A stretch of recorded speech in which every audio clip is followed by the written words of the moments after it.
अब इस क्वेश्चन में कह रहा है इफ 9 की पावर n इंटू 3 की पावर 2 इंटू 3 की पावर n माइनस 27 की पावर n डिवाइडेड बाय 3 की पावर 3 होल पावर 5 इंटू 2 की पावर 3 इक्वल्स टू 1/27 है, तो हमें n की वैल्यू निकालनी है।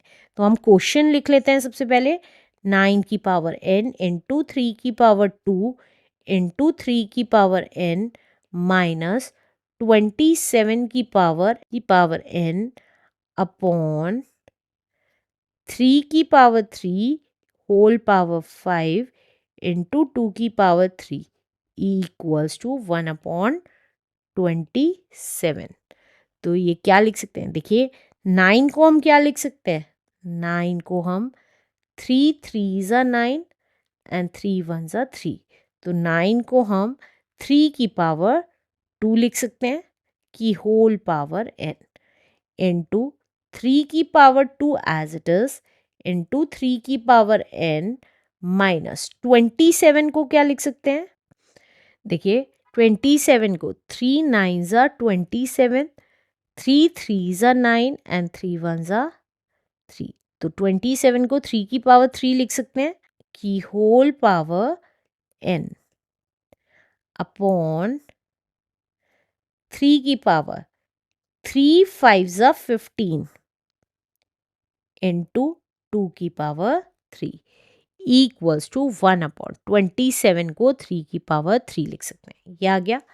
अब हम ये वाले ब्रैकेट ओपन कर लेते हैं, तो ये कितना आ गया, 3 की पावर 2n इंटू 3 की पावर 2 इंटू 3 की पावर n माइनस 3 की power 3n, 3 into n is 3n upon 3 की पावर 15 इंटू 2 की पावर 3 इक्वल्स टू, अब देखिए ये डिनोमिनेटर से न्यूमरेटर में आएगी तो पावर माइनस की हो जाएगी। अब देखिए मल्टीप्लाई में पावर्स ऐड हो जाती हैं जब बेस सेम होता है, तो वही कर रही हूँ। तो 3 की power 2n plus n into 3 की पावर 2 माइनस 3 की पावर 3n अपॉन 3 की पावर 15 इंटू 2 की पावर 3 इक्वल्स टू 3 की पावर माइनस 3 लिख सकते हैं। अब देखिए ये कितना आ जाएगा, 3 की power 2n plus n is 3n into 3 की पावर 2 माइनस 3 की पावर 3n अपॉन 3 की पावर 15 इंटू 2 की पावर 3 इक्वल्स टू 3 की पावर माइनस 3। तो 3 की पावर 3n कॉमन ले लिया, सबसे पहले ऊपर में से 3 की पावर 3n कॉमन आ रहा है, तो अंदर क्या बच गया, 3 की पावर 2 माइनस 1 बच गया। देखिए इन दोनों में से ये कॉमन आया तो ये बच गया, और इसमें से यही कॉमन आया तो 1 बच गया, डिवाइडेड बाय 3 की पावर 15 इंटू 2 की पावर 3 इक्वल्स टू 3 की पावर माइनस 3।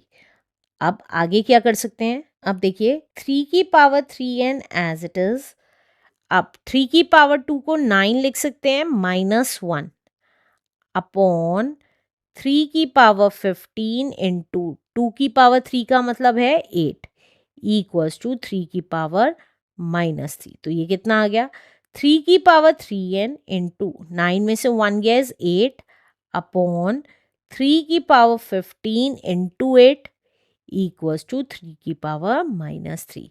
तो अब देखिए 8 ऊपर भी है और नीचे भी है, कैंसिल हो गया, तो ये कितना आ गया हमारा, ये आ गया 3 की पावर 3n अपॉन 3 की पावर 15 इक्वल्स टू 3 की पावर माइनस 3। अब हमें पता है डिवाइड में पावर सब्ट्रैक्ट हो जाती हैं जब बेस सेम होता है, तो हम इसको 3 की पावर 3n माइनस 15 लिख सकते हैं इक्वल्स टू 3 की पावर माइनस 3। अब देखिए मैंने आपको कहा था बेस सेम होने चाहिए तो हम पावर सॉल्व कर सकते हैं, तो बेस सेम हुए हैं तो अब हम पावर सॉल्व कर सकते हैं।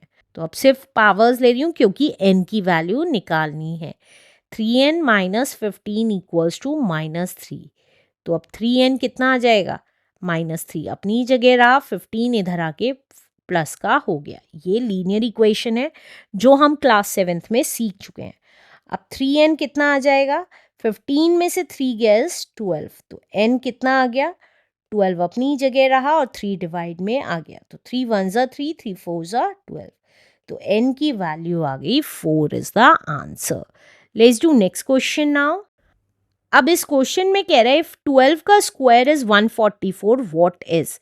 इन सब की वैल्यू बतानी है अगर 12 का स्क्वायर 144 है तो फर्स्ट पार्ट लिख लेते हैं अपना। फर्स्ट पार्ट है हमारा 1.2 का होल स्क्वायर की वैल्यू कितनी होगी। तो देखिए 1.2 को अगर हम पॉइंट हटाएंगे तो क्या आएगा? पॉइंट हटाएं, नीचे 1 के आगे एक ज़ीरो लग जाएगी, होल की पावर 2 हो जाएगी। तो इसका मतलब 12 की भी पावर 2 है और 10 की भी पावर 2 है। अब हमें 12 के स्क्वायर की वैल्यू दे रखी है, तो 12 के स्क्वायर की वैल्यू वही लिख देंगे 144 अपॉन 10 का स्क्वायर है हमारा 10 इंटू 10 इज 100। अब क्योंकि नीचे दो जीरोज हैं तो राइट हैंड साइड से 2 डिजिट पहले पॉइंट लग जाएगा, तो हमारा आंसर कितना आ जाएगा? 1.44 इज द आंसर। अब सेकंड पार्ट कर लेते हैं अपना। सेकंड पार्ट है हमारा 0.12 का होल स्क्वायर। तो देखिए 0.12 को हम क्या लिख सकते हैं? देखिए पॉइंट हटाएंगे तो नीचे क्या लिख जाएगा? 1 के आगे 2 जीरोज लग जाएंगी क्योंकि पॉइंट के बाद 2 डिजिट्स थी। देखिए पॉइंट के बाद 2 डिजिट थी इसलिए दो नीचे 2 जीरोज लग गई 1 के आगे। अब इसका मतलब क्या हो गया? 12 अपॉन 100 का होल स्क्वायर हो गया। तो अब इसका मतलब 12 का भी स्क्वायर है और 100 का भी स्क्वायर है। तो 12 का स्क्वायर की वैल्यू दे रखी है हमें 144, तो 144 आ गई। और 100 का स्क्वायर का मतलब है 100 इंटू 100, दैट मीन्स 1 के आगे 4 जीरोज लग जाएंगी। तो नीचे क्योंकि 4 जीरोज हैं तो राइट हैंड साइड से 4 डिजिट पहले पॉइंट लग जाएगा। तो पॉइंट ये 3 डिजिट है, 144 3 डिजिट है, तो एक ज़ीरो लगा देंगे। तो 0.0144 is the answer. Let's do third part now. Third part है हमारा 0.012 का होल स्क्वायर। तो अब हम इसको क्या लिख सकते हैं? 0.012 का होल स्क्वायर को देखिए पॉइंट हटाएंगे तो नीचे 1 के आगे कितनी जीरोज लग जाएंगी? क्योंकि पॉइंट के बाद 3 डिजिट हैं तो 3 जीरोज लग जाएंगी, 1 2 3।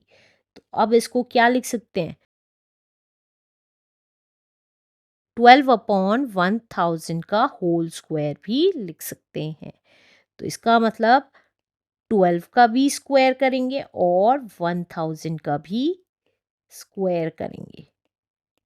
तो ये कितना आ जाएगा? 12 का स्क्वायर हमें दे रखा है 144 और 1000 का स्क्वायर कितना हो गया?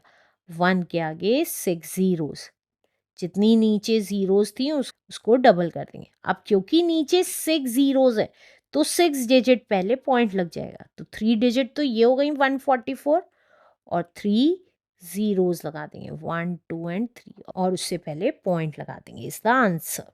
तो 0.000144 is the answer. Let's do last part now. Last part है हमारा 120 का स्क्वायर की वैल्यू बतानी है। तो 120 को क्या लिख सकते हैं? 12 इंटू 10 का होल स्क्वायर लिख सकते हैं।